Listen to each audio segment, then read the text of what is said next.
but of course I'll see you today and tomorrow, and then you guys will be completely caught up with my A-Day class. But to graph inverse sine, inverse cosine, and inverse tangent, some years we do ask you to do this, and this year I don't know if it's going to be on the quiz or not. I'm not in charge of putting together the quiz, but some years we do, some years we do not.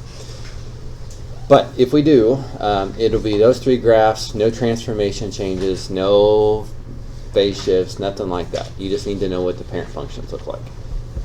So to get that, it kind of helps to think about the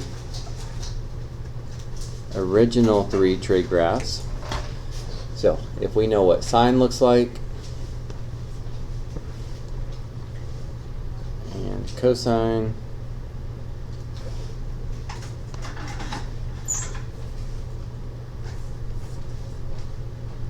and tangent,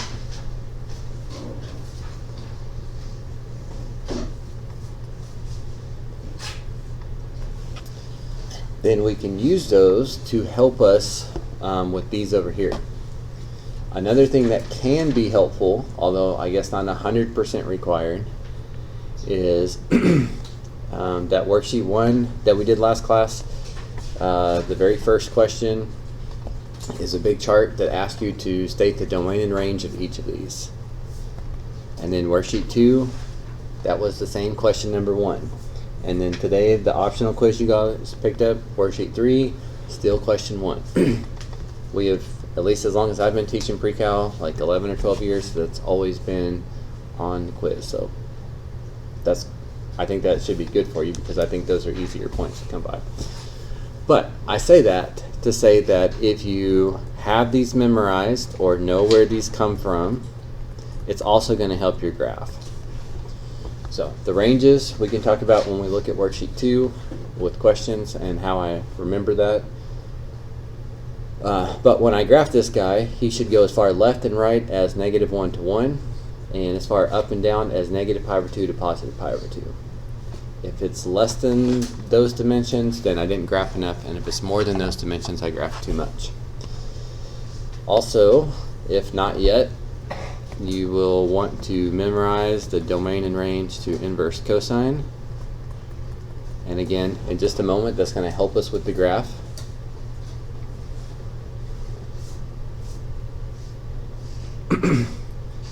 And then for inverse tangent,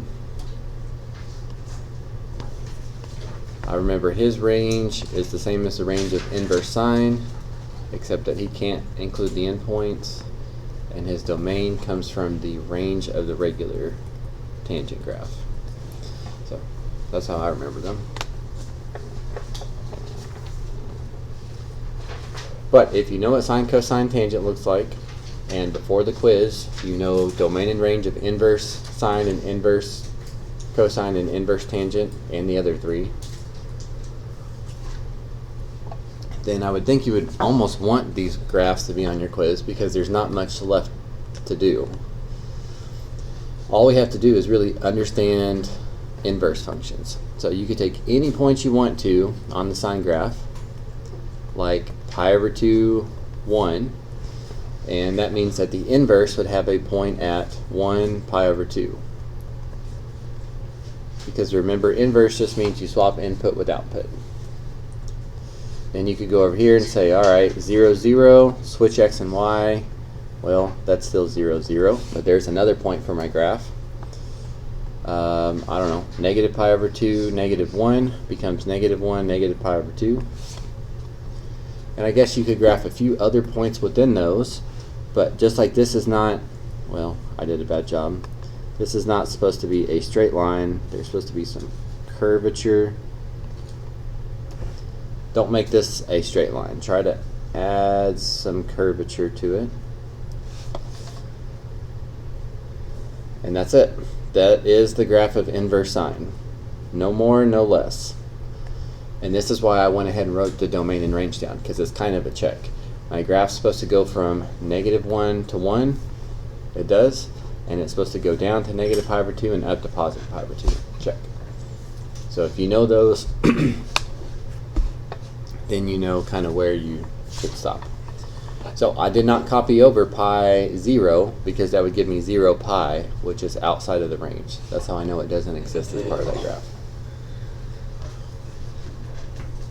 Okay, let's steal a few points from this one. 0, 1 becomes 1, 0.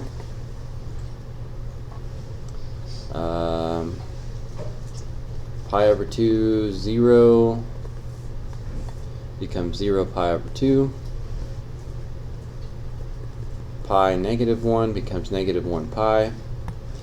And then thinking about the domain and range, again, this is optional, but it does make the graphing a lot easier.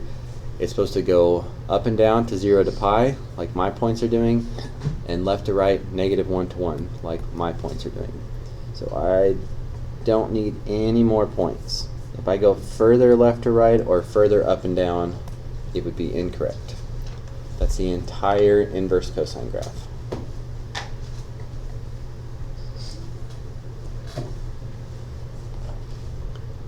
Okay, and then let's do it one more time. And this time I'm going to take a couple points, and then I want you guys to try to pick out which one should not be there. So I'm going to put a wrong one in here.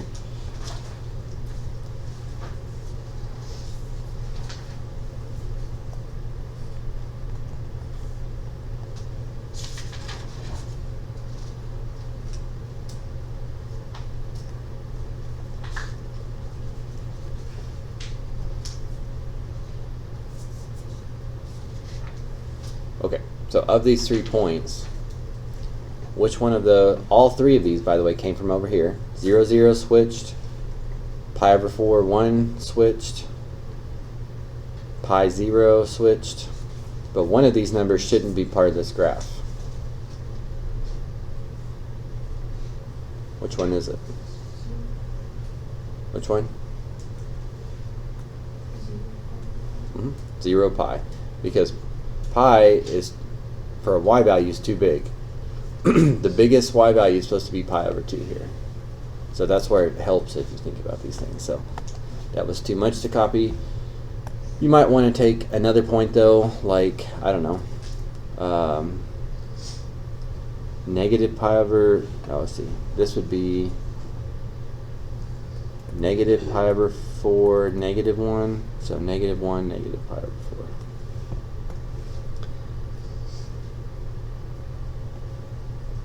And of course you can copy over as many points as you want to, as long as you're within the domain and range that you actually want. And when you switch input and output, it's not really just a rotation, it's kind of like a rotation and a flip. But the general shape of the graph is going to stay the same. So this guy, that kind of snakes up. When you become inverse, it's like he snakes left and right. But general shape stays the same.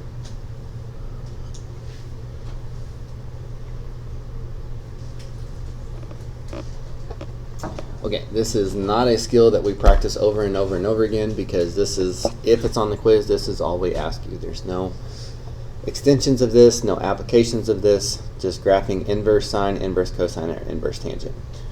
So, if you guys have a question, now would be a good time.